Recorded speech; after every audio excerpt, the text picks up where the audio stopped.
चलिए, तो आज का ये जो मॉक टेस्ट हमने करा था इसको मैंने व्यक्तिगत रूप से ये सारे क्वेश्चन सेट करे थे और मेरे दिमाग में ये था कि एक ऐसा मॉक टेस्ट हो जो सबके लिए काम में है। मतलब ये जो इंटरव्यू के लिए जा रहे हैं उनके लिए भी यूजफुल था, एसएससी वालों के लिए भी यूजफुल है, और जो पटना हाईकोर्ट का एग्जाम देंगे 7 तारीख को उनके लिए भी यूजफुल। तो 7 7 को है ना, 7 को है या 8 को है पटना हाईकोर्ट का एग्जाम? 8 को सर। 8 को। 8 को। तो ये सबके लिए लाभकारी मॉक टेस्ट था 100 प्रश्नों का। तो आप लोगों ने कर लिया है, तो दोबारा मुझे ऐसा लग रहा है कि इसमें कुछ विशेष डिस्कस करने जैसा कुछ नहीं है। यही क्वेश्चंस थे जो क्वेश्चंस मैं आपके सामने स्क्रॉल कर रहा हूँ। These questions were only updated in your mock test. तो इसमें ऐसा मतलब अब इसमें एक्सप्लेनेशन जैसा तो कुछ है नहीं। एक्सप्लेनेशन जो है ऑलरेडी मैं उसमें आपको मिल ही गया होगा। तो ये पूरा आपका जो है मॉक टेस्ट है। तो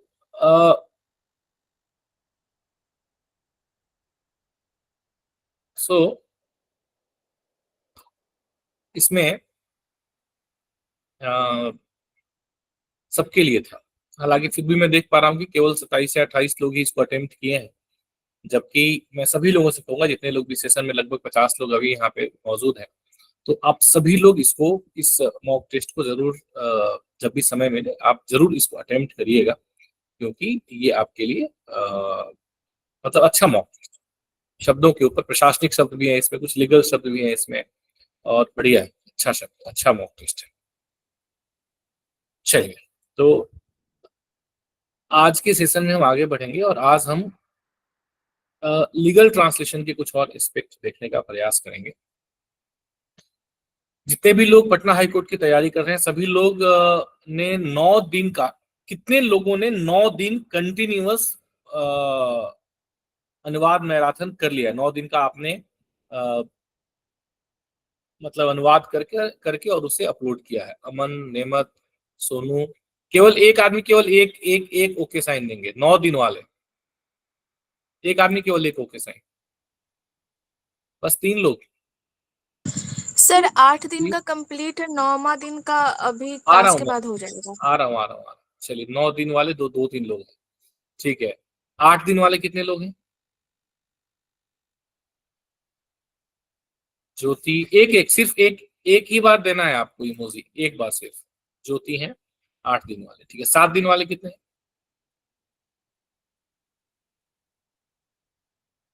7 दिन वाला कोई नहीं है। सोनू है, गुड्डू है 7 दिन वाले। 6 दिन वाले कितने हैं?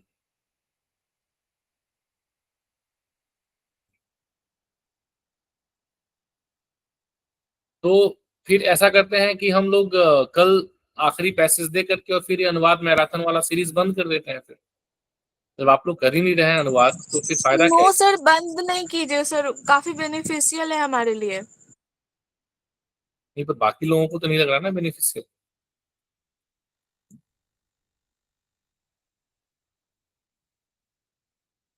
ठीक है, तो आज हम लोग एक लीगल ट्रांसलेशन, एक पैसेज हम करके देखेंगे कि किस प्रकार से हमें लीगल अनुवाद करना है। देखिए, ये हाँ बिल्कुल सही है। सोनू जी, अमन जी, नेमत जी, जो लोग कर रहे हैं उनको तो सुधार लगेगा निश्चित तौर पे, लेकिन बाकी जितने भी साथी हमारे हैं वो क्यों नहीं कर रहे हैं वो मेरे को बात समझ में नहीं आ रही है। विशेषकर वे लोग जिनको कि पटना हाईकोर्ट का एग्जाम देना है, ठीक है। क्योंकि जो आप चाहे किसी और सोर्स से भी अनुवाद करें, अनुवाद करने के लिए आपके पास बहुत सारे सोर्स हैं, लेकिन जो हम लोग अनुवादाथन में जो अनुवाद हम लोग आपको दे रहे हैं ना, वो बहुत R&D वाले पैसेजेस आपको दिए जा रहे हैं, और आप लोग इसको फील कर पा रहे होंगे जब आप इसका अनुवाद कर रहे होंगे, तब आपको समझ में आ रहा होगा, ठीक है। तो इसको आप लोग करें, अधिक से अधिक करने का प्रयास करें। ये आपके लिए बहुत फ्रूटफुल होने वाला है, ठीक है। मुझे समझ नहीं आती है कि इतने सारे लोग सेशन में हैं, मैं लगभग देख पा रहा हूँ 50 के आसपास सेशन में लोग हैं, तो मुझे कोई रिस्पांस क्यों नहीं मिल रहा है?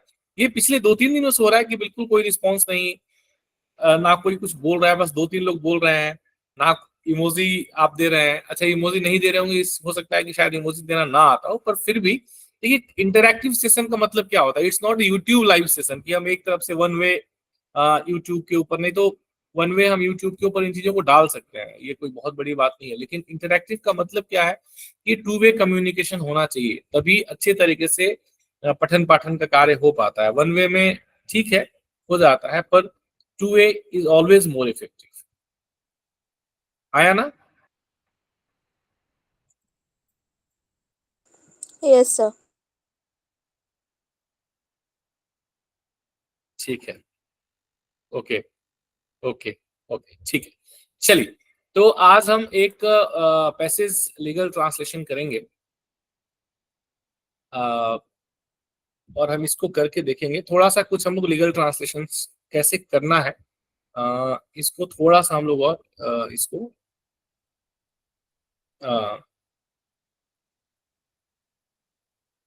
इसके ऊपर थोड़ा सा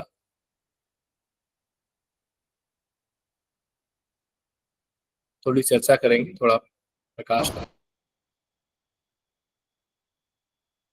एक second.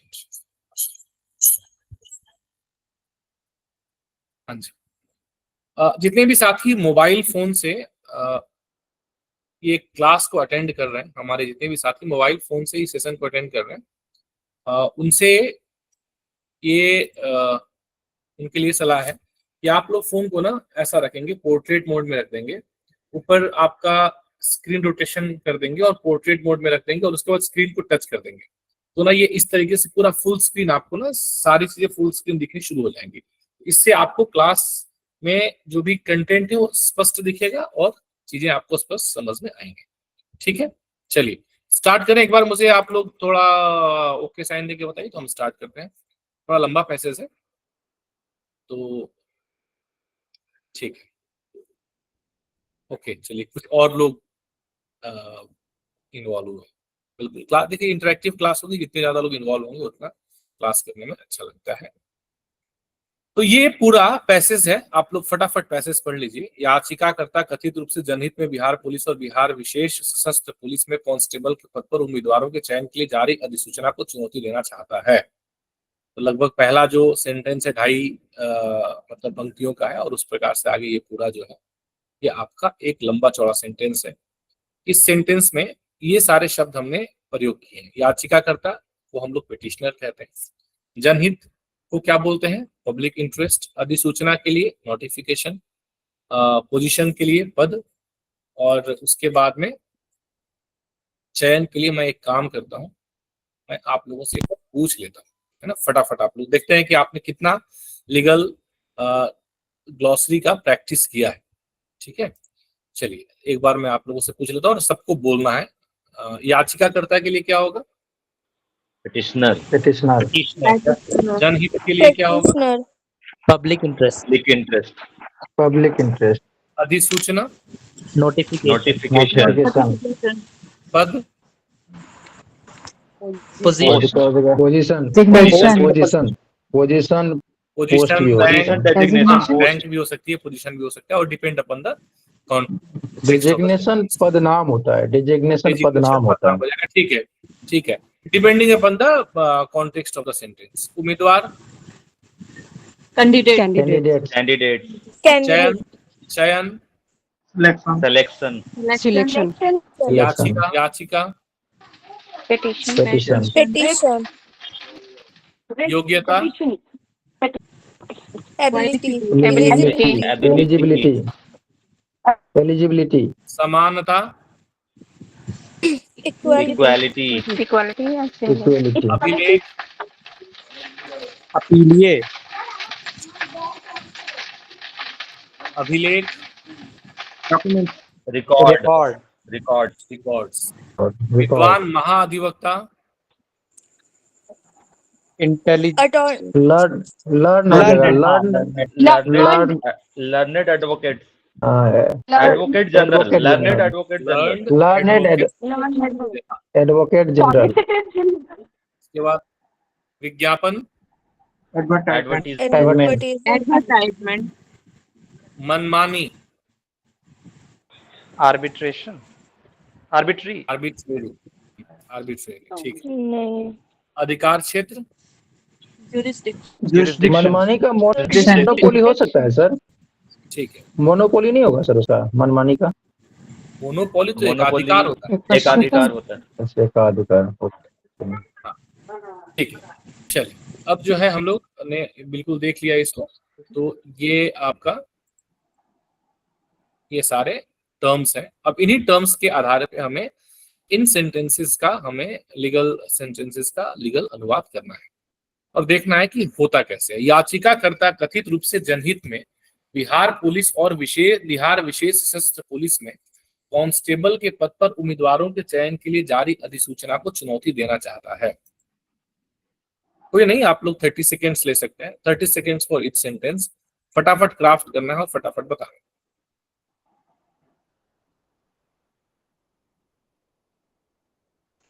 The petitioner wants to challenge the notification एक minute sir issued for the। अब देखिए, मैं आप लोगों को बता रहा हूं, इसमें जो मैंने पहले भी आप लोगों को बताया हुआ है कि जब भी आप अनुवाद करेंगे तो आपको अनुवाद करने के लिए क्या करना पड़ेगा। सबसे पहले अनुवाद में पहला स्टेप क्या है? What is the first step while you are going to do the translation? पहले क्या करेंगे? पहला स्टेप सेंटेंस तो सबसे पहला स्टेप है, चलिए ठीक है, सेंटेंस को आपने पढ़ लिया, ठीक है। उससे पहले तो आपने पढ़ने वाला तो ठीक है, पढ़ने के लिए तो सबसे पहले आप पूरे पैसेज को पढ़ लेंगे एक बार, बिल्कुल निश्चित तौर पे पैसेज को पढ़ना जरूरी है। पैसेज को पढ़ के आप कॉन्टेक्स्ट समझ लेंगे, किस कॉन्टेक्स्ट में, क्योंकि कई बार शब्दों का अर्थ ना कॉन्टेक्स्ट के हिसाब से बदल जाता है। कुछ शब्द किसी कॉन्टेक्स्ट में उनकी मीनिंग कुछ और रहेगी, किसी और कॉन्टेक्स्ट में उनकी मीनिंग कुछ और हो जाएगी। तो आपने पढ़ लिया, बिल्कुल ठीक है, वो ये हो गया। उसके बाद जब आप एक सेंटेंस को पिकअप करेंगे तो दूसरा स्टेप क्या होगा अनुवाद करने का?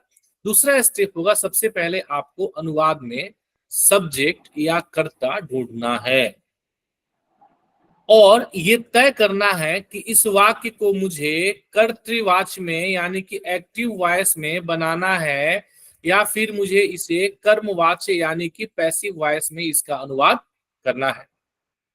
ठीक है, तो पहले आपको ये तय करना है कि ये सेंटेंस का ये किस वाच्य में है, पहली बात, और मुझे इसका अनुवाद किस वाच्य में करना है, कर्तृवाच्य में करना है या कर्मवाच्य में, और इसका कर्ता क्या है। कई बार कर्ता एक वर्ड हो सकता है, कई बार कर्ता एक से ज्यादा वर्ड्स हो सकते हैं। मतलब ऐसा भी हो सकता है ना कि 7-8 शब्द मिला करके, 5-6 शब्द मिला करके, कल परसों में एक अनुवाद कर रहा था, उसमें कर्ता जो सब्जेक्ट ऑफ द सेंटेंस था वो कम से कम 8 वर्ड्स उसमें थे, तब जाके पूरा सब्जेक्ट बना था। तो ये ऐसे अलग अलग हो सकता है। कभी कभी एक वर्ड केवल एक संज्ञा या केवल एक सर्वनाम ही कर्ता हो सकता है। तो सबसे पहला आपका काम है कर्ता चुनना, क्योंकि आपका सेंटेंस हमेशा कर्ता से शुरुआत होगा।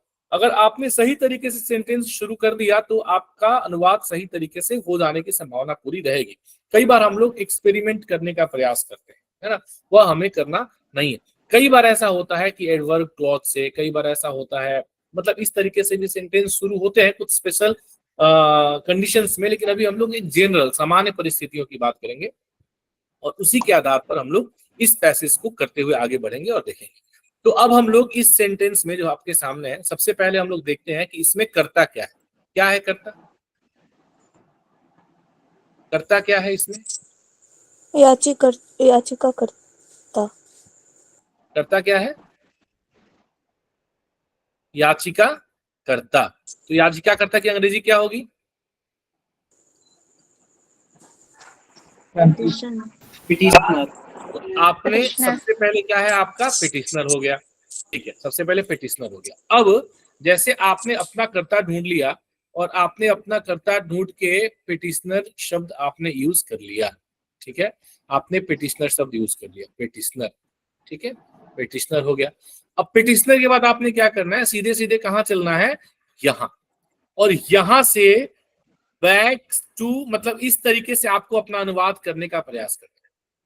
जैसा मैंने पिछले सेशन में बताया था आपको कि पहले आपने कर्ता देख लिया, फिर आपने देखा कि क्या ये सेंटेंस बीच में से टूट सकता है, क्या कहीं कोई इस तरह का संयोजक लगा हुआ है क्या, है ना, कि सेंटेंस बीच में से टूट जाए, या कहीं कोई ऐसा पंक्चुएशन लगा हुआ है क्या कि सेंटेंस बिल्कुल दो तरीके से अलग अलग हो जाए। नहीं, जैसे इस सेंटेंस में नहीं है, पूरा एक ही सेंटेंस है। तो इसमें क्या करेंगे आप, सीधे पिटिशनर, उसके बाद क्या है, को चुनौती देना चाहता है। तो चुनौती देने के लिए क्या लीगल टर्म हम लोग यूज करते हैं?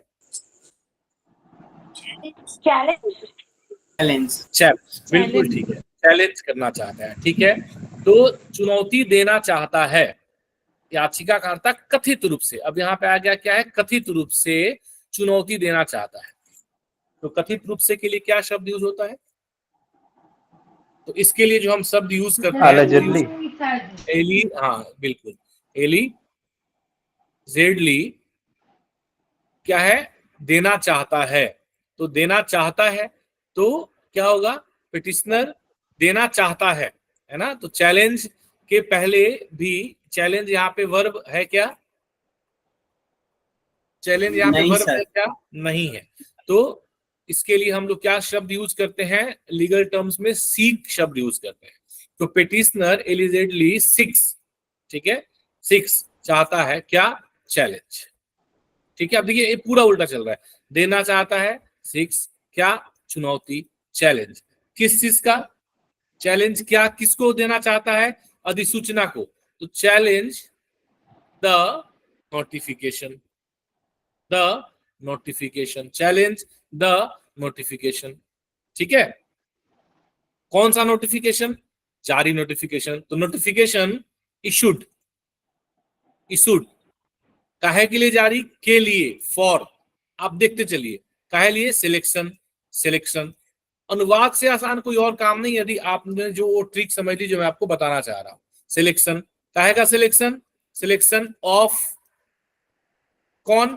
Candidates, candidates. काहे लिए? काहे लिए? फॉर द पोस्ट ऑफ, पद पर, for the post of, for the post of क्या? कांस्टेबल, कांस्टेबल है ना? इन में, इन। अब इन कहा? अब इन के बाद चूंकि यहाँ और है और के साथ ये दोनों ही संज्ञा मतलब इसको आप कह सकते हैं कि दोनों ही नाउन यहाँ पे हैं, बिहार पुलिस और बिहार विशेष सशस्त्र। तो यहाँ उल्टा नहीं करना है, मतलब कर भी सकते हैं लेकिन आवश्यकता नहीं है। तो यहाँ पे अब ऐसे लिखे कि Bihar police and Bihar special armed police, ऐसा लिखने की कोई जरूरत नहीं है। मतलब ऐसा नहीं कि पहले हम Bihar special armed police and Bihar police लिखे। सर आप बोल रहे उल्टा चलना है, तो उस तरीके से हम उल्टा चलें, तो ऐसा जरूरी नहीं है कि उल्टा चलना है तो एकदम से पूरा ही उल्टा चलेंगे। मतलब अब ये चूंकि दोनों और लगा के जुड़ा हुआ है तो आप बीच में इन दोनों को यहाँ पे इस तरीके से ऐड, मतलब एज इट इज लिख सकते हैं कि in Bihar police, in Bihar police and Bihar special armed police. ठीक है, और काहे लिए? काहे लिए ये क्यों करना है? In public interest. समझ में आ रहा है आपको? तो पिछले सेशन में जो मैंने बताया था आप लोगों को कि अनुवाद करने के लिए यदि आप पीछे से पढ़ने की शुरुआत करेंगे ना, पहले आपने कर्ता सेट कर लिया, एकदम स्टेप बाय स्टेप। अनुवाद बहुत सिंपल, एकदम स्टेप बाय स्टेप। पहला काम आपको क्या करना है कि आपको यह तय करना है कि कर्ता क्या है पहले। उसके बाद आपको यह तय करना है कि क्या, मतलब सबसे पहले तो यह तय करना है कि क्या यह सेंटेंस 2 पार्ट या 3 पार्ट में अलग अलग टूट रहा है क्या? टूटेगा कैसे? उसके लिए या तो संयोजक चिन्ह से तो संयोजक शब्द से टूटेगा या पंक्चुएशन से टूटेगा। यदि पंक्चुएशन है, संयोजक है, टूटता है, तब तो आपके लिए एकदम बिल्कुल आसान। जहां टूट गया वहां पे आपका काम आसान। क्यों? फिर भले ही वो लंबा सेंटेंस है पर वो छोटे छोटे सेंटेंस में टूट गया, तो आपको अलग अलग सेगमेंट का अनुवाद करना है, जोड़ देना है, बन गया अनुवाद, वो आसान हो जाएगा। पर जहां ऐसा नहीं है ना, जहां पे एक पूरा सेंटेंस है, तो ऐसी स्थिति में आपको ये टर्म, मतलब ये जो तरीका है उसको यूज करना है। तो जहां एक ही सेंटेंस लंबा है वहां पे उल्टा चलेंगे, जहां पे अगर 2-3 सेंटेंस अलग अलग सेगमेंट है वहां पे तोड़ करके उसके हिसाब से आप अनुवाद कर लेंगे। ठीक है, तो इस तरीके से आपका ये अनुवाद बन गया। ठीक है, बन गया, देख लेते हैं, है ना। The petitioner allegedly seeks to challenge the notification issued for the selection of candidates for the post of constable in Bihar Police and Bihar Special Armed Forces Armed Police in Public Interest। ठीक है, अब आगे बढ़ते हैं। कुल मिला ये यहां तक क्लियर हो गया? ये जो मैंने आपको बताया ये चीज समझ में क्लियर हुआ कि किस प्रकार से आपको लंबे सेंटेंस का अनुवाद करना है? Got it? ठीक है। अच्छा, ऐसे जब करेंगे ना तो आपको ज्यादा दिमाग लगाने की भी जरूरत नहीं पड़ेगी, आप तेज गति से कर सकते हैं। इसमें ना छूटने की संभावना कम रहती है। जब आप पीछे से पढ़ते हैं ना तो इस बात की संभावना काफी कम रहती है कि कोई शब्द बीच से छूट जाए। अक्सर ऐसा होता है ना अनुवाद करते वक्त कि जब हम अनुवाद का पूरा सेंटेंस लिख लेते हैं बाद में लगता है कि एक मेन शब्द ही छूट गया, कोई एडजेक्टिव छूट गया, कोई विशेषण जो है उसमें तो लिखा हुआ है पर हम यूज नहीं किया, कोई एडवर्ब। अक्सर ऐसा एडजेक्टिव्स एडवर्ब्स के साथ में ज्यादा होता है, एडजेक्टिव क्लॉज एडवर्ब क्लॉज के साथ में ज्यादा होता है। क्यों? क्योंकि आप वर्ब छोड़ेंगे नहीं, वर्ब तो आप लिखेंगे ही लिखेंगे, उसके बिना सेंटेंस कंप्लीट नहीं होगा। सब्जेक्ट आप लिखेंगे ही लिखेंगे, मेन ऑब्जेक्ट रहेगा उसको लिखेंगे लिखेंगे, छूटता क्या है? तो ये बीच के इस तरीके से आपके जो एडिशनल, जैसे मान लीजिए कि कोई कुछ कुछ जो मेन ऑब्जेक्ट के अतिरिक्त और उसमें नाउन यूज हो गए, या फिर और उसमें प्रोनाउन यूज हो गए, या फिर उसमें मेन ऑब्जेक्ट के अतिरिक्त की बात मैं कर रहा हूँ, या फिर उसमें एडवर्ब क्लॉज एडजेक्टिव क्लॉज इत्यादि यूज हो गए, तो वो कई बार छूट जाते हैं, है ना। तो अनुवाद करते वक्त हमें पूरा ही अनुवाद करना है, शब्दों को ऑमिट कम से कम करने का प्रयास करना है जब तक बहुत ज्यादा आवश्यक ना हो। तो ऐसी स्थिति में आपको ये जो टेक्निक है, ये टेक्निक आपके लिए बहुत अच्छे तरीके से काम में आने वाली है। तो जब भी आप अभ्यास भी करें तो आप इसी टेक्निक से अपना अभ्यास करें, ठीक है। कुल मिलाकर लगभग 21,391 रिक्तियां हैं जिनके लिए अनुलग्नक 2 के रूप में प्रस्तुत विज्ञापन जारी किया गया है। अब देखिए यहाँ पे टेक्निक नंबर 2 यूज हो जाएगा। टेक्निक नंबर 2 क्या है सर? अब यहाँ पे आपको पता है कि ये अब यहाँ भले ही नहीं है लेकिन यहाँ पे ये एक पंक्चुएशन आपका आ जाएगा, एक विराम चिन्ह आपका आ जाएगा। तो एक विराम चिन्ह जब आपका आ गया, मतलब कॉमा आ गया, अर्धविराम आ गया, तो अब क्या है कि आप बड़े आराम से इस वाक्य को 2 भागों में तोड़ सकते हैं। कुल मिलाकर लगभग 21,391 रिक्तियां हैं जिनके लिए अनुलग्नक 2 के रूप में प्रस्तुत विज्ञापन जारी किया गया है। तो एक बार फटाफट मुझे करके बताइए इसका अनुवाद जल्दी से।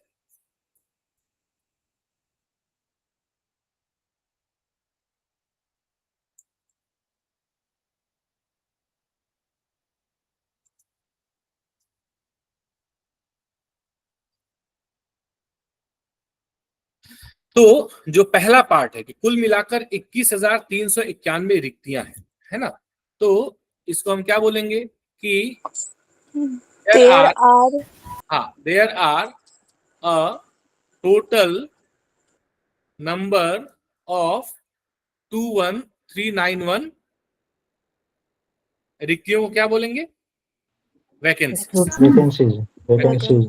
ठीक है। Total number of 21,391 vacancies. Total number आप नहीं भी बोलेंगे तो भी चलेगा। देयर आर टोटल अगर हम नंबर नहीं लगाएंगे, नंबर ऑफ नहीं लगाएंगे तो ए नहीं लगाएंगे। देयर आर टोटल 21,391 वैकेंसी भी सही है। There are a total number of इतना, तो दोनों ही सही है, वैकेंसीज, ठीक है। फॉर विच हाँ सर वहाँ लगभग भी है, छोड़ देंगे क्या? सर लगभग 21,300। नहीं, लगभग बिल्कुल नहीं छोड़ेंगे, लगभग बिल्कुल नहीं छोड़ेंगे। अप्रोक्सीमेटली बिल्कुल यूज करेंगे, अप्रोक्सीमेटली बिल्कुल यूज करेंगे। लगभग तो छोड़ ही नहीं सकते ना, क्योंकि अगर आप ऐसे लिख देंगे तो एक्यूरेट हो जाएगा, तो कहीं ना कहीं आपका अर्थ ही पूरा गलत हो गया, भाव ही पूरा गलत हो गया। तो सर अप्रोक्सीमेटली अबाउट यूज कर सकते हैं, अबाउट 21,391 नंबर्स की बात करते हैं ना तो अप्रोक्सीमेटली ज्यादा सही रहता है। अबाउट जो है नंबर्स के लिए यूज मतलब करना, नंबर के लिए। हेलो सर टोटल और अप्रोक्सीमेटली फिर एक साथ कैसे यूज करेंगे सर? वो सही सेंस देगा? क्यों नहीं देगा? क्यों नहीं देगा? आप मुझे टोटल बताइए। मतलब एक तरफ से हम लोग बता रहे हैं टोटल है, फिर उसमें अंदाजा भी लगा रहे हैं अप्रोक्सीमेटली। देखिए टोटल का मतलब यहाँ पे ये है कि बिहार पुलिस और बिहार स्पेशल आर्म्ड पुलिस, इन दोनों को मिलाकर के टोटल लगभग 21,391 वैकेंसी। सर यहाँ टोटल के जगह पे ओवरऑल कर देंगे तो ज्यादा सुटेबल लग रहा है सर, ओवरऑल कर सकते हैं? जी सर, ओवरऑल लगाना ज्यादा सही लग रहा है। देयर आर ओवरऑल अप्रोक्सीमेटली 2193 जो भी वैकेंसी है। कर सकते हैं, ओवरऑल भी कर सकते हैं, टोटल भी कर सकते हैं। टोटल भी यहाँ पे ग्रामेटिकली रॉन्ग नहीं होगा, ठीक है। टोटल भी यहाँ पे ग्रामेटिकली रॉन्ग नहीं होगा, टोटल भी ठीक है। ओवरऑल भी कर सकते हैं। There are overall approximately 21,391 vacancies भी आप कर सकते हैं। ओवरऑल पहले लगाना ज्यादा सही लगेगा sir. Overall there are approximately 21,391। नहीं, overall there are approximately will not be grammatically correct, ठीक है। जब आप सेंटेंस को शुरू करेंगे देयर आर चूंकि इस सेंटेंस में आपका सब्जेक्ट मतलब सब्जेक्ट नहीं है, तो आप देयर आर को एज ए सब्जेक्ट यहाँ पे यूज कर रहे हैं ना, तो there are overall total number of, तो ओवरऑल जो एडवर्ब है उसको आप यहीं पे यूज करेंगे, उससे यहाँ शुरुआत। पे ना सर, हेलो, हाँ, मुझे ना हाँ। सर यहाँ पे कुल मिला के लग रहा है कि सेंटेंस के अकॉर्डिंग, जैसे हम लोग बोलते हैं ना अतः, इसलिए, उस सेंस से कुल मिलाकर आया, इसीलिए मैंने ओवरऑल पहले कहा। नहीं बाकी ठीक है, आप बोल बिल्कुल रहे सही हैं है, बिल्कुल सही है, लेकिन अ, जब हम इसको एज ए सेंटेंस में यूज करेंगे ना, तो ग्रामेटिकली करेक्ट सेंटेंस के लिए ओवरऑल से शुरुआत इसकी नहीं करेंगे। ठीक है, okay sir. Okay. For which sir मैंने कहीं पे पढ़ा था सर कि मतलब जहाँ नंबर्स वगैरह यूज होते हैं ना, वहाँ ओवरऑल की जगह टोटली यूज किया जाता है। बिल्कुल बिल्कुल। तो ठीक है, फॉर विच, हाँ फॉर विच, अब जैसे आपने किया, ठीक है, ये पहला पार्ट आपने कर लिया, there are total approximately 21391 vacancies, या there are total number of approximately 21391 vacancies, for which, जिनके लिए विज्ञापन, अब फिर यहां से आपको, जैसे अब आपने दूसरे सेगमेंट पे आपने शुरू किया, जिनके लिए, फिर क्या है, जिनके लिए विज्ञापन जारी किया गया है, जिनके लिए विज्ञापन जारी किया गया है, तो फिर कैसे होगा, for which the advertisement, for which the advertisement, ये आपका सेकेंड क्लॉज के लिए सब्जेक्ट हो गया, for which the advertisement has been issued as for the annexure, as annexure 2। ठीक है, रीट याचिका में उठाया गया तर्क 1/8/2022 से संबंधित योग्यता शर्त के संबंध में है।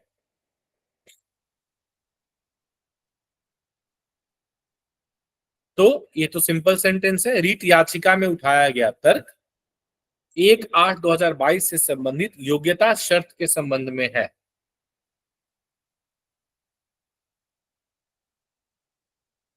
इसका हो जाएगा पिलिया स्टेटेड इन द रीट। तर्क Writ के लिए petition। लीगल टर्म्स में हम लोग क्या यूज करते हैं? पिलिया आर्ग्यूमेंट, लॉजिक तो Argument। लीगल में यूज ही नहीं करेंगे, आर्ग्यूमेंट, तर्क के लिए क्या होता है? आर्ग्यूमेंट, आर्ग्यूमेंट शब्द यूज किया जाए। ठीक है, हाँ, ये सामान, मतलब ये थोड़ा इजी लग रहा है देखने में, पर इसको अगर आप लोग इसका अनुवाद करें तो आपको समझ में आएगा। रीट याचिका में उठाया गया तर्क,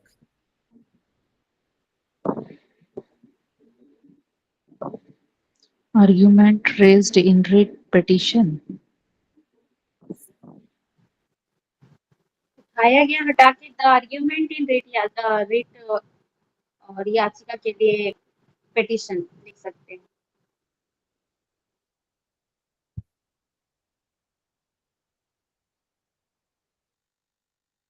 हाँ क्या बोल रहे हैं?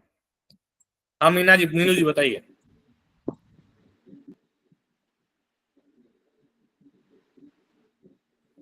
Argument raised in writ petition is related to Eligibility conditions? Eligibility conditions Yes, sir. related to eligibility conditions dated 01/08/2022.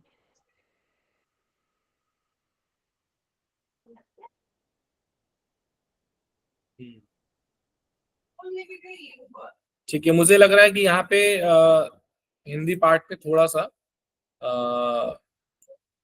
बीच से शब्द शायद निकल गए हैं। The writ petition raises an argument, the writ petition raises an argument regarding the eligibility criteria related to the cut off date, है ना, ये cut off date जो है 1/8/2022 कट ऑफ डेट से संबंधित योग्यता शर्त के संबंध में है, कट ऑफ डेट ऑफ 1/8/2022। अब यहाँ पे हमें, हमारे लिए समझने वाली बात क्या है कि रीट याचिका में उठाया गया तर्क, the writ petition raises an argument, अगर आप देखेंगे तो अगर हम रीट याचिका में उठाया गया तर्क, अगर हम इसकी बात करें शब्दशः अनुवाद की, तो हम ये भी कह सकते हैं कि the argument raised in writ petition, the argument raised in writ petition is regarding the writ petition raised in the argument raised in the read petition is regarding the eligibility criteria related to the cut off date। तो जब हम इस प्रकार से यदि हम इसका अनुवाद करेंगे तो ये पूरा का पूरा जो ये आपका पोर्शन होगा, it will act as an subject in this sentence. Writ याचिका में उठाया गया तर्क, है ना। तो the argument raised in the writ petition, ये पूरा आपका एज एन सब्जेक्ट ये एक्ट करेगा। जैसा मैंने बताया था कि कई बार सब्जेक्ट आपकी एक सेंटेंस होगा, कई बार एक से अधिक सेंटेंस आपका सब्जेक्ट के रूप में यूज किए जाएंगे। तो ये पूरा का पूरा आपका यहाँ पे सब्जेक्ट हो जाएगा। Is regarding the eligibility criteria related to the cut off date of 1 August 2022। यह तर्क दिया गया है कि अब तक हाल ही में समाप्त हुए अकादमिक वर्ष 2022-23 में बहुत सारे लोग इंटरमीडिएट पाठ्यक्रम में उत्तीर्ण हुए होंगे। यह तर्क दिया गया है, यह तर्क दिया गया है, यह तर्क दिया गया है। अगर The इतने argument पोर्शन का has आपने अनुवाद given. कर लिया ना, इतने पोर्शन का यदि आपने अनुवाद कर लिया ना, तो आपका पूरा सेंटेंस आसानी से अनुदित हो जाएगा, सिर्फ इतने पोर्शन।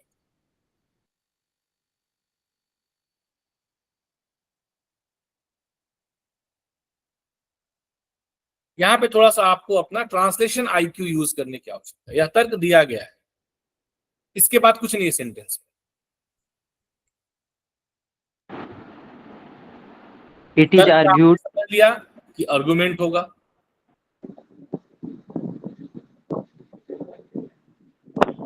तो बहुत सारे तरीकों से बन सकता है, मैं ऐसा नहीं कह रहा हूं कि एक ही तरीका है, लेकिन यदि आप इसको इस प्रकार से बनाएं, यह तर्क दिया गया है। It is argued. Argued, very good, it is argued. बस अब जैसे हम इसको अलग अलग तरीकों से कैसे बोल सकते हैं, this argument has been given, this argument has been established, तो इस तरीके से हम बोल सकते हैं this argument is established, this argument has been furnished, ऐसे। लेकिन जब हम लीगल ट्रांसलेशन की बात करेंगे, उस एक भाषा की बात करेंगे, तो सबसे सही सटीक इट इज आर्ग्यूड, यह तर्क दिया गया है।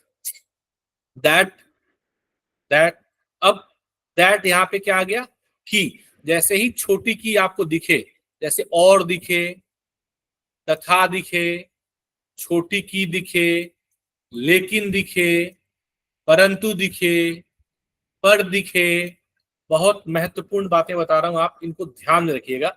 जैसे ये सारे शब्द आपको दिखे ना, तो आपके एकदम एंटीना खड़ा हो जाना चाहिए, क्योंकि ये शब्द आपके सेंटेंस को तोड़ते हैं और आपके लिए अनुवाद आसान बनाते हैं। हमेशा नहीं, मैं ऐसा नहीं कह रहा हूं कि शब्द जब भी यूज होगा तो आपका आसानी अनुवाद बन जाएगा या टूट ही जाएगा, ऐसा नहीं है, लेकिन ज्यादातर केसेज में ऐसा होता है। ठीक है, तो ये सारे शब्द जो है संयोजक शब्द है, इनसे आपका जो वाक्य है वह टूट जाएगा। तो इसलिए अब हम देखेंगे कि इट इज आर्ग्यूड दैट, आपका एक पोर्शन खत्म। अब क्या बचा आपका उसके बाद का, अब तक हाल ही में समाप्त हुए अकादमिक वर्ष 2022-23 में बहुत सारे लोग इंटरमीडिएट पाठ्यक्रम परीक्षा में उत्तीर्ण हुए होंगे। बताइए अब इसकी शुरुआत हम कहां से करेंगे, इसकी शुरुआत हम कहां से करेंगे? बहुत सारे लोग थे सर। वेरी गुड, बहुत सारे लोग। सबसे महत्वपूर्ण है कि आप ये पहचाने, आप ये पकड़े कि आपका सब्जेक्ट क्या है, कर्ता क्या है। तो आपका सब्जेक्ट क्या है? बहुत सारे लोग। तो बहुत सारे लोगों के लिए क्या शब्द हो जाएगा? मेनी पीपल, नहीं तो इंडिविजुअल। इस केस में इंडिविजुअल, क्योंकि हम कैंडिडेट्स की बात कर रहे हैं, तो पीपल की जगह इंडिविजुअल शब्द यूज करना ज्यादा अप्रोप्रिएट रहेगा। Is it? हाँ या ना? तो मेनी इंडिविजुअल्स, ठीक है, मेनी इंडिविजुअल्स उत्तीर्ण हुए होंगे।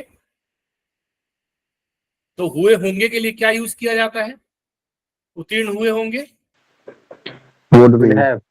would have। Would have. पर यहाँ पे आप एक चीज और ध्यान रखेंगे कि यह तर्क दिया गया है कि अब तक हाल ही में समाप्त हुए अकादमिक वर्ष में बहुत सारे लोग इंटरमीडिएट पाठ्यक्रम में उत्तीर्ण हुए होंगे। तो it is argued that many individuals would have, ये एक तरीका, ये और भी तरीकों से बन सकता है। Would have past, would have past, अब यहां से शुरू, would have past in intermediate पाठ्यक्रम, मतलब इन इंटरमीडिएट कोर्स 10+2 कोर्स। ठीक है, कब? इन, क्योंकि बहुत सारे लोग तो हमने उठा लिया है, इसको हम सब्जेक्टिव में पहले ही प्लेस कर चुके हैं। इन रिसेंटली कॉन्क्लूडेड, हाल ही में समाप्त हुए, तो रिसेंटली कॉन्क्लूडेड, ये और भी तरीके से बन सकता है, मैं एक तरीका बता रहा हूं। रिसेंटली कॉन्क्लूडेड क्या, एकेडमिक ईयर 2022-23, ये एक तरीका हो गया। और क्या तरीका हो सकता है इसको बनाने का, और तरीका हो सकता है क्या कोई? यही सेंटेंस दूसरा पार्ट जो है, दूसरे पार्ट के लिए और भी तरीके हो सकते हैं। अब जैसे एक तरीका और देख लेते हैं दूसरे पार्ट के लिए कि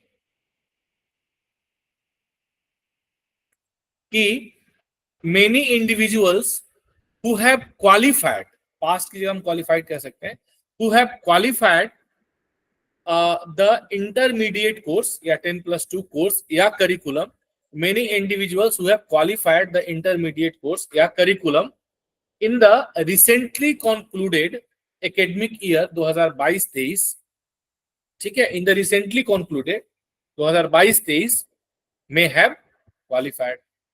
तो इस तरीके से भी आप इसको बना सकते हैं, पर ये जो तरीका है जो मैंने आपको बताया ये बिल्कुल सिंपल सरल है और इसमें बहुत ज्यादा आपको दिमाग लगाने की आवश्यकता नहीं है। सब्जेक्ट पकड़िए, सीधा लास्ट पे पहुंचिए और उल्टा अपना अनुवाद बनाते हुए चल पड़िए। It is argued that many individuals would have passed in 10+2 course in recently concluded academic year 2022-23।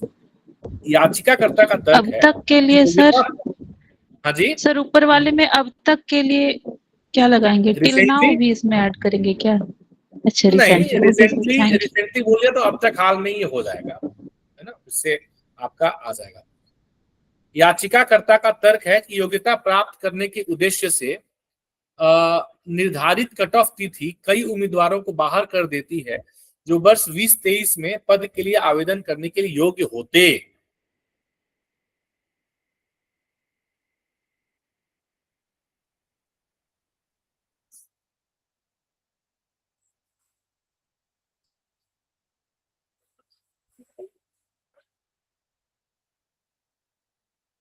अब देखिए, जब आपने यहाँ पे जो आप कह रहे थे कि यह तर्क दिया गया है, अब याचिकाकर्ता का तर्क है, ठीक है, सो अब यहाँ पे क्या यूज करेंगे हम लोग? याचिकाकर्ता का तर्क है के लिए क्या यूज करेंगे? The petitioner arguments. The argument of petitioner is The petitioner argues, the petitioner argues। अब argues की जगह पे यहाँ पे एक और शब्द लीगल कॉन्टेक्स्ट में यूज कर सकते हैं, करते हैं, दैट इज कॉल्ड कंटेंट्स।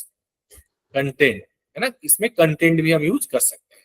तो द पिटिशनर कंटेंट्स या द पिटिशनर आर्ग्यूज दैट, फिर ये की आ गया, तो ये पहला आपका पार्ट हो गया खत्म, ये हो गया आपका सेंटेंस खत्म। अब योग्यता प्राप्त करने के उद्देश्य से निर्धारित कट ऑफ तिथि कई उम्मीदवारों को बाहर कर देती है जो वर्ष 2023 में पद के लिए आवेदन करने के लिए योग्य होते। तो ये जो आपका ये 3 पार्ट में बनेगा, तो ये आपके लिए आसान हो गया, 1, 2 और 3। तो योग्यता प्राप्त करने के उद्देश्य से निर्धारित कट ऑफ तिथि कई उम्मीदवारों को बाहर कर देती है। द पिटिशनर कंटेन्स दैट बताइए, मेनी कैंडिडेट्स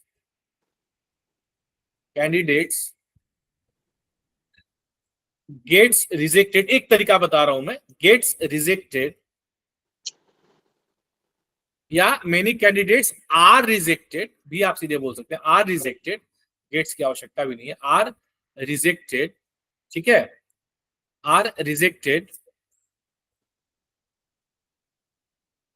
ड्यू टू, क्यों?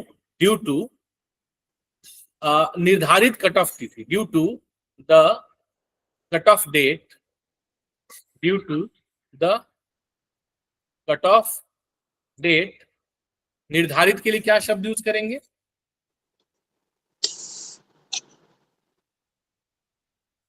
Scheduled, scheduled for the purpose of obtaining the eligibility, ये एक तरीका हो सकता है। और क्या हो सकता है बताइए, और क्या हो सकता है? निर्धारित कट ऑफ एक साथ होना चाहिए ना सर? निर्धारित कट ऑफ एक साथ होना चाहिए या कट ऑफ तिथि एक साथ होगा? कट ऑफ तिथि एक साथ होगा, कट ऑफ डेट योग्यता प्राप्त करने के उद्देश्य से निर्धारित तो cut off date scheduled for the purpose of obtaining eligibility आप इस तरीके से कर सकते हैं, नहीं तो शेड्यूल कट ऑफ होना चाहिए ना सर, निर्धारित कट ऑफ बोला है वहाँ। सेंटेंस बना के बताइए, सेंटेंस बना करके बताइए, जी सर। सेंटेंस बना करके बताइए। आप जो कह रही हैं बिल्कुल सही है, आप सेंटेंस बना करके बताइए मुझे। तो ये आपके स्क्रीन पे आ गया, पर फिर भी बताइए जो आप कहना चाह रही हैं, क्या कहना चाह रही है, कैसे बनेगा बताइए।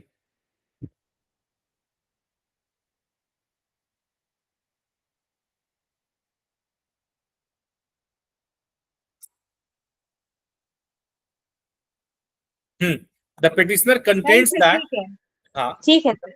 the petitioner contends that the cutoff date fixed for eligibility disqualifies ज्यादा appropriate word है, हम लोग rejected जो यूज कर रहे थे, एक्चुअली रिजेक्ट नहीं हो रहा है, वो तो डिस्क्वालीफाई हो रहा है क्योंकि वो तो आपका एप्लीकेशन ही नहीं कर पा रहा, तो डिस्क्वालीफाई ज्यादा appropriate word है। disqualifies many candidates who would be eligible to apply for the post in 2023। तो अब अगेन देखिए यहाँ पे कि एक आपका पोर्शन हो गया ये who would be eligible to apply for the post in 2023, दूसरा the petitioner contains that, और तीसरा the cutoff date fixed for eligibility। तो ये 3 पार्ट में ये सेंटेंस आपका बनेगा। लंबा सेंटेंस है, कोई प्रॉब्लम नहीं है, 3 पार्ट में आपने इसको बांट दिया। क्यों? क्योंकि आपको एक जो मिल गया, एक की मिल गया। अब ये जो और की मिल गया मतलब निश्चित तौर पे मतलब 99% केसेस में ये सेंटेंस को तोड़ ही देते हैं। तो ये आपके लिए सेंटेंस और आपका अनुवाद आसान बनाने का द्योतक है। Your translation will be easy. यह आरोप लगाया जाता है कि उक्त सार्वजनिक रोजगार में गारंटीकृत समानता में हस्तक्षेप करेगा। उक्त मतलब ये जो प्रक्रिया है, ये सार्वजनिक रोजगार में गारंटीकृत समानता में हस्तक्षेप करेगा। तो क्या होगा? यह आरोप लगाया जाता है, तो यह आरोप लगाया जाता है के लिए क्या होगा? दिस इज अलेज्ड दैट या दिस इज एक्यूज्ड दैट। ठीक है, दिस इज अलेज्ड दैट, तो दिस होगा या इट होगा? दिस होगा या इट होगा? इट इज एक्यूज्ड या अलेज्ड दैट। हाँ, अब की के पास से आपने तोड़ दिया, आपका पहला पार्ट खत्म, ये आपने खत्म कर दिया। अब चलिए, उक्त मतलब ऊपर, उक्त मतलब ये जो ऊपर हुआ है, सार्वजनिक रोजगार में गारंटीकृत समानता में हस्तक्षेप करेगा। तो उक्त के लिए क्या शब्द यूज किया जाता है? दैट। उक्त के लिए हम लोग यहाँ पे दिस वर्ड यूज कर सकते हैं। वैसे नॉर्मली सामान्य तौर पे एबव का यूज करते हैं हम लोग, लेकिन यहाँ इस कॉन्टेक्स्ट में हम लोग दिस का यूज कर सकते हैं। It is alleged that this will हस्तक्षेप करेगा, तो दिस विल इंटरफेयर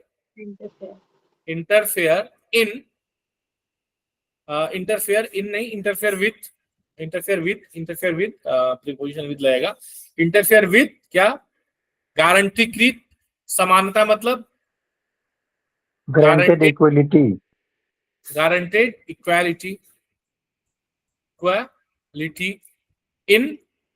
इन सार्वजनिक रोजगार मतलब पब्लिक एम्प्लॉयमेंट।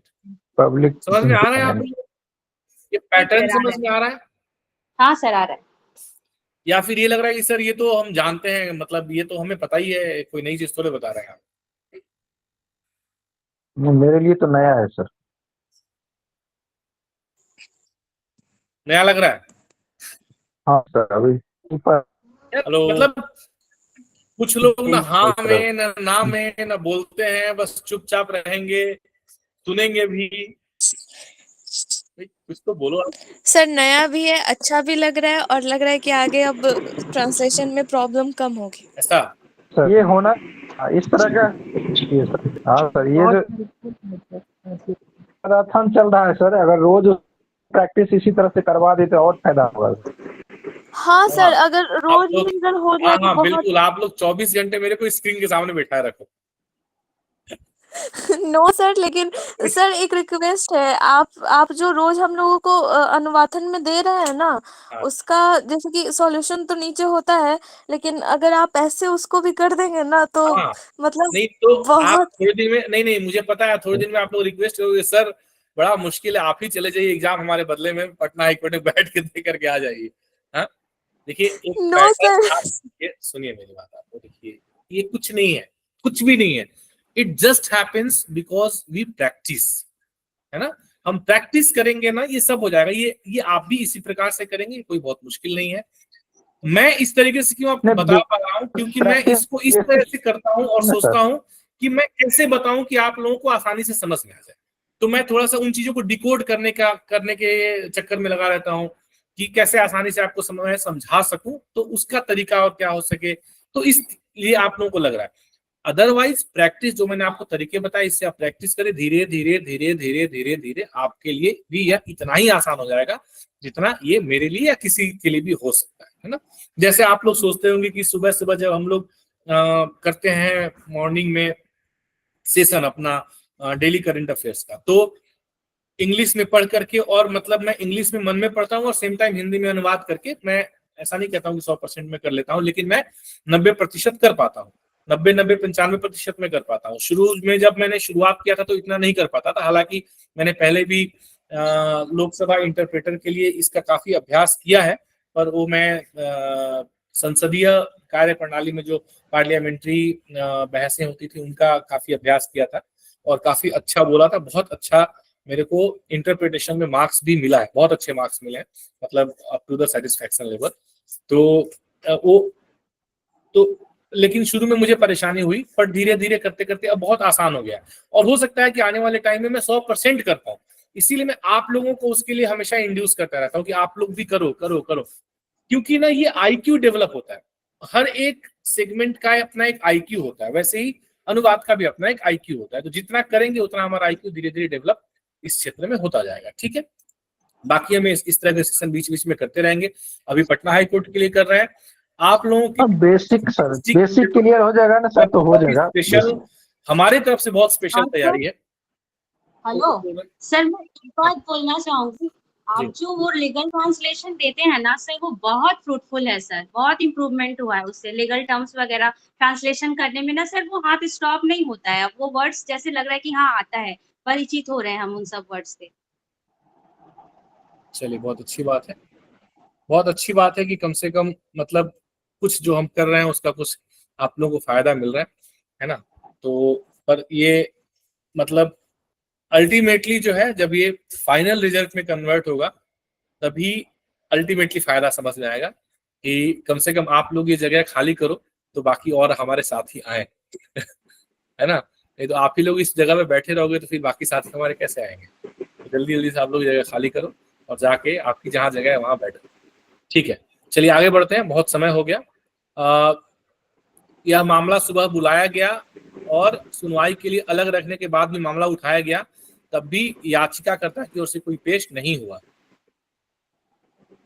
अच्छा, ये जो हिंदी है इस पे आप लोग डाउट मत रखिएगा, सर ये मामला सुबह बुलाया गया ये सही है क्या, ये बिल्कुल ही ऑथेंटिकेटेड सामग्री है, हिंदी की ही सामग्री है जो ऑथेंटिकेटेड सोर्स से इसी तरीके से उठाई गई, मतलब this is as it is, ये जहां भी है बिल्कुल मूल रूप से ऐसा ही है पैसेज, तो इसमें कोई मॉडिफिकेशन नहीं है, जैसा है वैसा ही है और इस तरीके से आपको अनुवाद करना है, ठीक है। ये भाषा बिल्कुल कोर्ट की ही भाषा है जो आपके सामने हिंदी में है।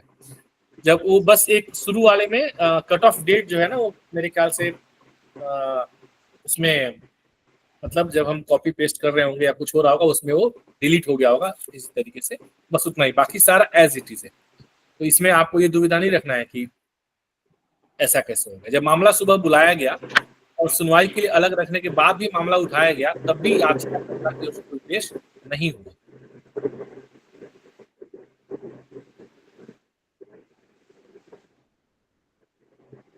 जब मामला सुबह बुलाया गया, बताइए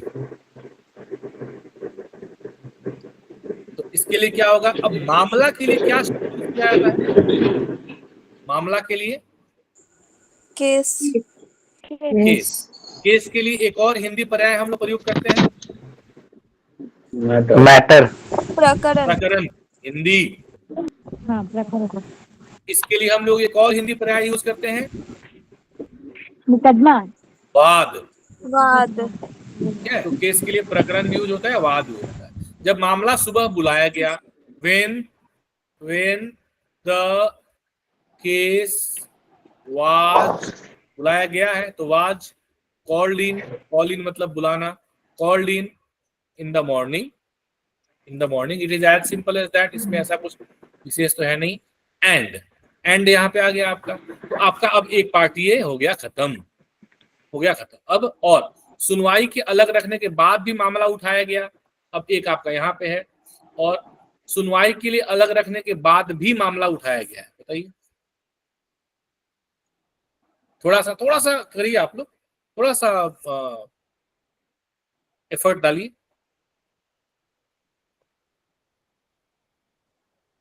थोड़ा एफर्ट डालिए। और सुनवाई के लिए अलग रखने के बाद ही मामला उठाया गया।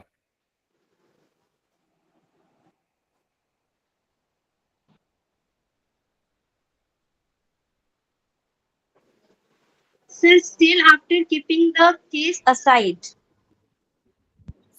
And matter has raised after keeping it aside for hearing. तब भी याचिकाकर्ता की ओर से कोई पेश नहीं हुआ, तो when the case was called in the morning, when the case was called in the morning and was set aside for hearing, still the petitioner did not appear. यहाँ पे still शब्द होना चाहिए, still the petitioner did not appear.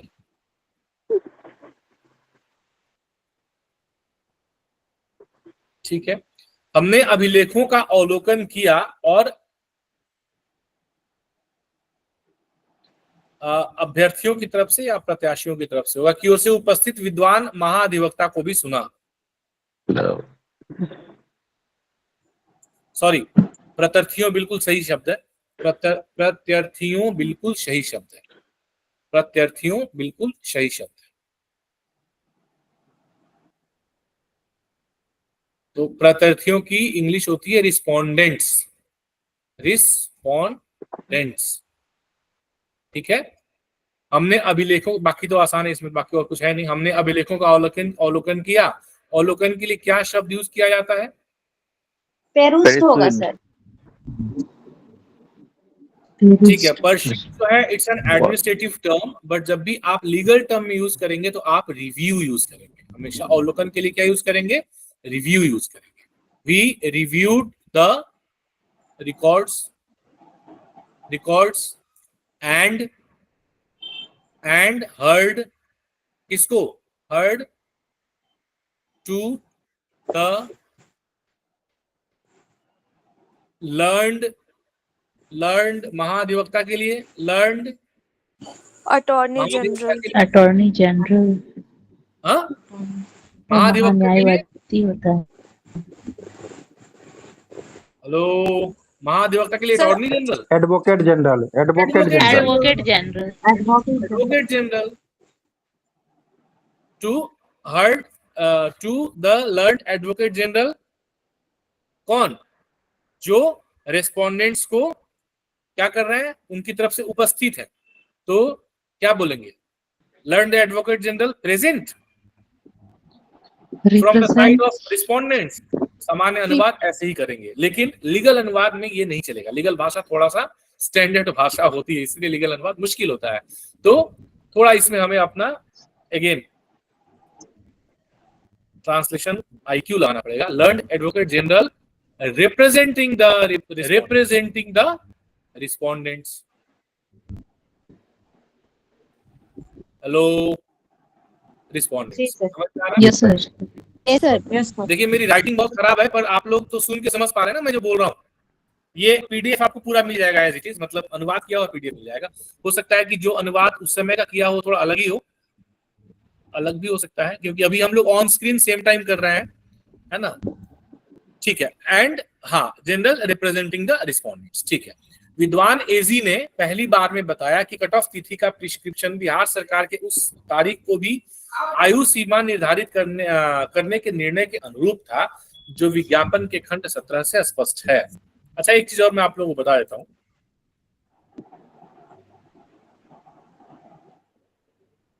Abhishek ji है served 15 years इन medical department. इस बात का यहाँ पे औचित्य क्या है संतोष जी?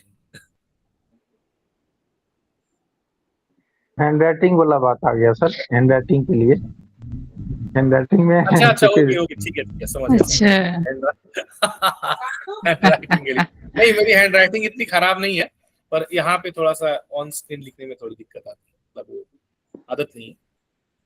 खैर, कहाँ थे हम लोग? विद्वान एजी ने अपनी परिवार में बता रहा था बहुत महत्वपूर्ण। हाँ, एक बहुत महत्वपूर्ण बात मेरे को भी याद आ गई। आपको ये बताते बताते हम लोग जो है इस सेशन को यहीं पे कॉल ऑफ करेंगे आज, समय सीमा को देखते हुए। और ये जो पैसेज है ना, जानबूझकर के नहीं, मन तो ये था कि पूरा खत्म करूंगा लेकिन समय नहीं है। यही पैसेज आपकी कल का अनुवाद का पैसेज है। कल जो आपको मिलेगा ना, जो आपके अनुवादाथन में जो पैसेज है, पूरा पैसेज बहुत बड़ा पैसेज है, हमने आधा ही किया हुआ है। तो आप लोग बाकी आधा कल इसे करिएगा और उसके बाद हम जो है संभवतः कल शाम को या जब भी आगे मौका मिलेगा हम इसे बाकी आधा फिर से इसी तरीके से डिस्कस करेंगे। ठीक है, ये विद्वान एजी वाला ये लास्ट सेंटेंस होगा। एक जो बहुत महत्वपूर्ण बात मैं आप लोगों को बताना चाह रहा हूँ in the perspective of legal translation, क्योंकि व्यक्तिगत तौर पे मुझे मतलब इस तरह के अनुवाद का काफी अनुभव हो चुका है या है भी। तो एक चीज जो मैं अक्सर देखता रहता हूँ कि कई बार जब इस तरह के मैटर्स होते हैं, अगर प्रॉपर सुप्रीम कोर्ट का या हाई कोर्ट का कोई मैटर आपको दे दिया तब तो मतलब ठीक रहेगा, तब इतनी समस्या नहीं आएगी। पर कोई जरूरी नहीं हो सकता है कोई आपको लोअर कोर्ट का मैटर उठा कर दे दे, देयर आर पॉसिबिलिटीज, या किसी स्पेशल कोर्ट का मैटर उठा करके दे दे। तो उसमें जब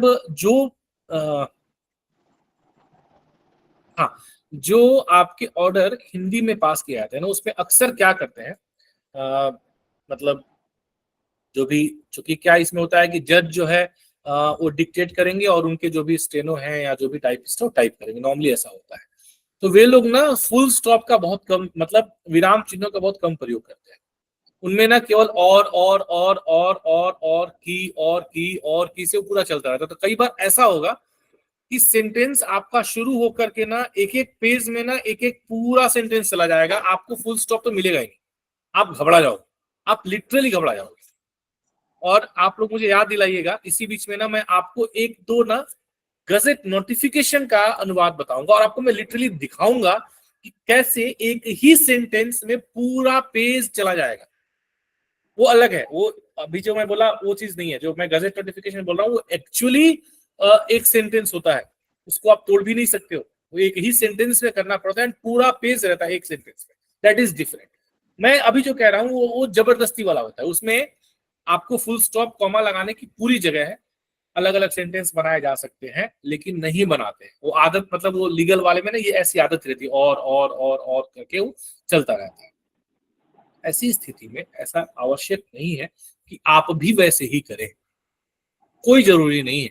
अगर आपको लगता है कि नहीं यहाँ फुल स्टॉप की जरूरत है, ये दोनों सेंटेंस बिल्कुल अलग है, तो आप लगा सकते हैं। You are very much free to do that until and unless आपके ऐसा करने से जो आपका मतलब एक समग्र भाव है ना, उसमें कोई परिवर्तन ना हो। ठीक है, तो ये आप लोग, ये बहुत अक्सर होता है, विशेषकर जो थोड़े पुराने अगर मतलब उठा लिए जाए ना, कोई आदेश या कोई पिटीशन या कोई इस तरह की चीज, तो उसमें चीज आपको ज्यादा मिल सकती है। ठीक है,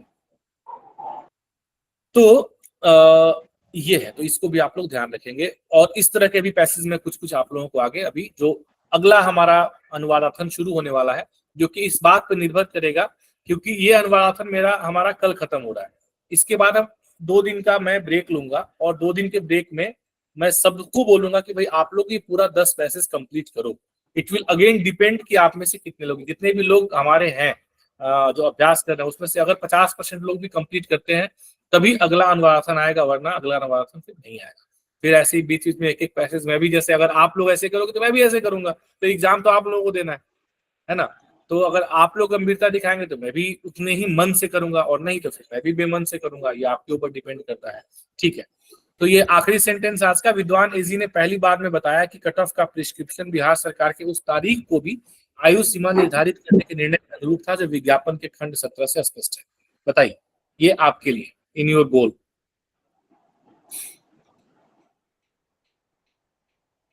thirty seconds, not more than that. ऐसा नहीं कि पूरी रात आप एक सेंटेंस करते रहेंगे, इतना समय तो मिलेगा नहीं आपको अनुवाद करने के लिए। समय इज वेरी इंपॉर्टेंट। बताइए, विद्वान एजी ने पहली बार बताया कि, जैसा मैंने आपको बताया कि, तो आपने की एक यहाँ पे, मतलब यहाँ तो मैं गोल घेर रहा हूं। आपको अगर क्वेश्चन पेपर मिले अलग से वाला तो आप लिटरली वहां मार्क कर सकते हैं कि अनुरूप था जो, अभी आपका ऐसे टूट गया, 3 हिस्से में टूट गया, है ना, जो विज्ञापन के खंड 17 से स्पष्ट है, which is clear from section 17 of the advertisement. Section, खंड को सेक्शन बोल सकते हैं, पार्ट बोल सकते हैं, from part 17 of the advertisement. खंड को और क्या बोल सकते हैं, सेक्शन बोल सकते हैं, पार्ट बोल सकते हैं, और क्या बोल सकते हैं, क्योंकि सेक्शन आप लोग शब्द यूज, सेक्शन यूज नहीं बोल करेंगे। सकते हैं क्या सर? सेक्शन को यूज करना आप लोग अवॉइड करेंगे, क्योंकि सेक्शन मतलब इसमें फिर वो धाराओं के मामले में ज्यादातर सेक्शन लीगल टर्म्स में यूज किया जाता है, तो सेक्शन आप लोग यहाँ यूज नहीं करेंगे। सामान्य अनुवाद में चलेगा, यहाँ नहीं चलेगा। तो यहाँ आप लोग पार्ट यूज कर सकते हैं, क्लॉज यूज कर सकते हैं, है ना, द क्लॉज, क्लॉज 17 बिल्कुल सही, क्लॉज यूज कर सकते हैं। ठीक है, तो ये आपका बन गया, विच इज स्पष्ट के लिए क्या शब्द यूज किया जाता है लीगल टर्म्स में। मैंने क्लियर बोला, क्लियर सामान्य शब्द है, स्पष्ट के लिए एविडेंट शब्द यूज किया जाता है, विच इज एविडेंट फ्रॉम क्लॉज 17। तो एविडेंट शब्द भी, हालांकि क्लियर भी ठीक है, एविडेंट शब्द भी यूज किया जाता है। अब विद्वान एजी ने पहली बार में बताया, इसको बताइए, बस इतना बताइए, इतना का क्या होगा।